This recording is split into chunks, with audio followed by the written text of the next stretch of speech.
ఉమ్మడి ఆంధ్రప్రదేశ్ రాష్ట్రంలో స్వర్గీయ వంగవీటి మోహనరంగ బడుగు బలహీన వర్గాల సంక్షేమం కోసం పనిచేసి ప్రజల హృదయాలలో చిరస్థాయిగా నిలిచారని రంగా తనయుడు వంగవీటి రాధాకృష్ణ అన్నారు. ఖమ్మం జిల్లా తల్లాడ మండలం రామచంద్రాపురం గ్రామంలో స్వర్గీయ మాజీ ఎమ్మెల్యే వంగవీటి మోహనరంగ కాంస్య విగ్రహాన్ని రంగా తనయుడు వంగవీటి రాధాకృష్ణ, సత్తుపల్లి శాసనసభ్యురాలు మట్టా రఘుమయ్య, దయానంద్ ఆవిష్కరించారు.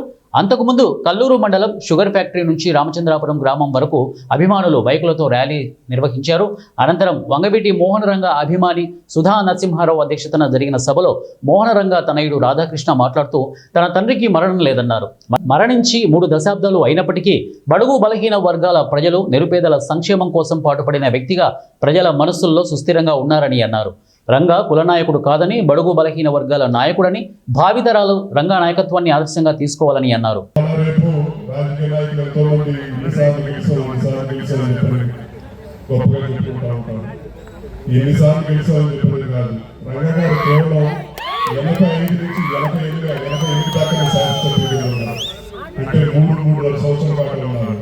కానీ ఆయన మన నుంచి భౌతికంగా 3.5 దశాబ్దాల దూరమైనా కూడా ప్రతి ఒక్కరిని ప్రభావితం చేస్తున్నారు.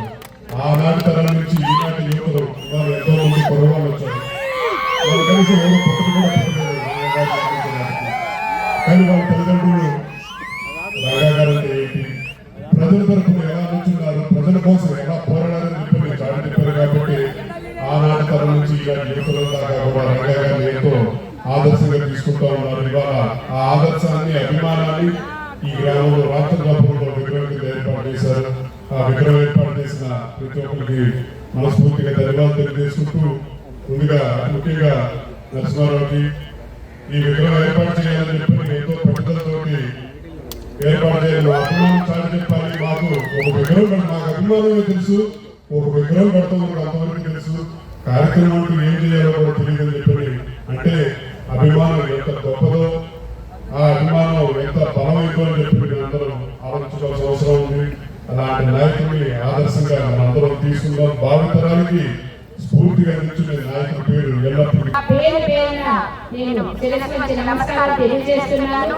అలాగే ఈరోజు ముఖ్య అతిథిగా చేసిన మన వారి తనయుడు రాధాకృష్ణ గారికి, అలాగే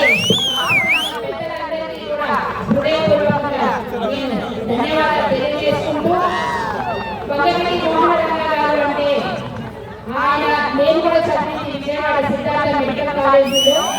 నేను జాయిన్ అవ్వడానికి సంవత్సరం ముందే ఆయన దారుణంగా పరిపాలించాలని హత్యవేయడం జరిగింది. ఎందుకంటే నిజంగా బడుగు బలహీన వర్గాలకి నిజమైన ఆశలోకి వారి పేదలకు పెంచి వారి సమస్యల